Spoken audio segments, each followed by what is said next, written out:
ఆ కట్టను తొలుచుకుంటూ లోపలికి వెళ్ళి ఆ దేవాలయాన్ని కూల్చారు. ఇదంతా కూడా తెలియక జరిగింది కాదు, తెలిసే జరిగింది.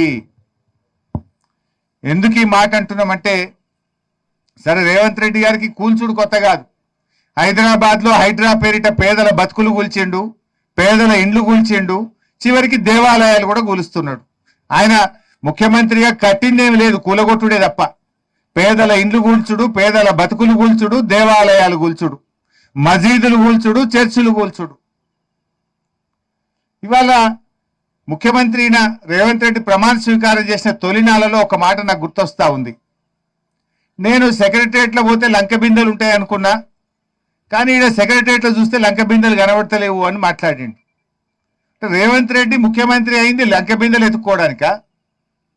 అందుకే ఆయన ముఖ్యమంత్రి అయిన తొలినాలలో ఏం చేసిండంటే, ఆ నిజాం కట్టడాలు ఉండే హైదరాబాద్ చుట్టూ ఆయన అనుయాయులను పెట్టి ఆడేమైనా లంక బిందెలు దొరుకుతాయేమని బాగానే ఎతికిండు.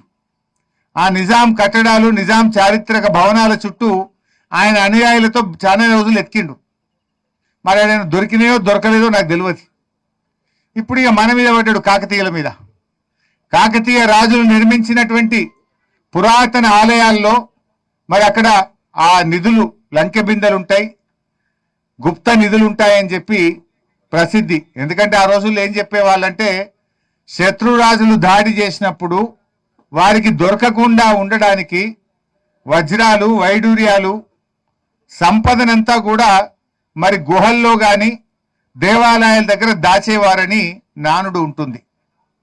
సో అందుకే రేవంత్ రెడ్డి గారు ఉద్దేశపూర్వకంగా, ఎందుకంటే ఆయన్నే విద్యాశాఖ మంత్రి, ఈ స్కూల్ ఇక్కడ శాంక్షన్ కాలే, ఫస్ట్ స్కూల్ శాంక్షన్ అయిన జాగ వేరే ఉన్నది, ఇదే కాన్స్టిట్యున్సీలో వేరే చోట జీవో వచ్చింది.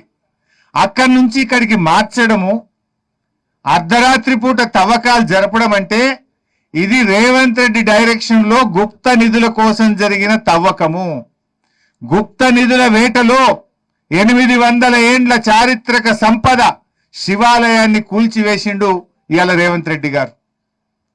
ఇవాళ ఎందుకు ఈ అనుమానాలు వస్తున్నాయంటే మేం చెప్పడం కాదు, ఇది జిల్లా అధికారి, జిల్లాకు చెందిన assistant director department of heritage and culture Bujji గారు, ఆయన కలెక్టర్ గారికి రాసిన లేఖ ఇది. ఈ వరంగల్ జిల్లా హెరిటేజ్ అధికారి బుజ్జి గారు రాసిన లేఖ. ఇందులో ఆయన ఏమంటాడంటే స్పష్టంగా, గర్భగుడి కింద, ప్రాచీన ఆలయ ప్రదేశాల కింద సాంప్రదాయకంగా ఉంటాయని నమ్మే గుప్త నిధులు లేదైనా విలువైన వస్తువుల కోసం ఈ తవ్వకాలు జరిపి ఉండవచ్చును అని మేమనడం లేదు. ఈ జిల్లా అధికారి కలెక్టర్ గారికి కంప్లైంట్ చేశారు.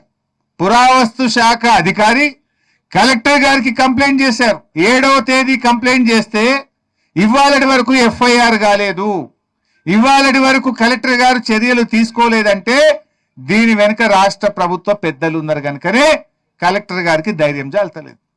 నేను అడుగుతున్న కలెక్టర్ గారిని, నేను అడుగుతున్న చీఫ్ సెక్రటరీ గారిని, నేను అడుగుతున్న రేవంత్ రెడ్డి గారిని, దేవాలయాలు ఒకవేళ మీ ఆదేశాలే లేకపోతే, మీకు సంబంధం లేకపోతే ఈ దేవాలయాలను కూల్చిన అధికారుల మీద, కాంట్రాక్టర్ మీద, ఇంజనీర్ల మీద మీరు చర్య తీసుకొని ఉండేవాళ్ళు కదా. మీరు ఇప్పటిదాకా చర్య తీసుకోలేదంటేనే ఇది మీ కనుసన్నల్లో మీ ఆదేశాలతో జరిగిందనే ఈ ప్రాంత ప్రజలు అనుకుంటా ఉన్నారు. ప్రజలే కాదు, పురావస్తు శాఖ అధికారి తన లేఖలోనే స్పష్టంగా కలెక్టర్ గారికి కంప్లైంట్ చేసినారు. అంటే ఈ దేవాలయ కూల్చివేత గుప్త నిధుల కోసం జరిగిన దాంట్లో భాగంగా ఒక హిందూ దేవాలయాన్ని ఇలా మీరు కూల్చివేసినారు. ఇంకా ఇక్కడ అనుమానం ఏం కలుగుతుంది? ఇప్పుడు నిజంగా స్కూల్ కట్టే పని అయితే పొద్దున్నాక పని చేయొచ్చు కదా. రాత్రి 12 నుంచి 1 గంట మధ్య ఎందుకు కూల్చారు దేవాలయాన్ని?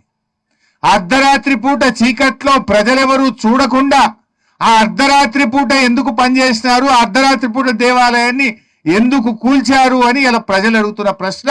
దీనికి రేవంత్ రెడ్డి గారు సమాధానం చెప్పాలి. గర్భగుడి కింద 24 అడుగుల లోతు పెద్ద పొక్క చేసిండ్రు.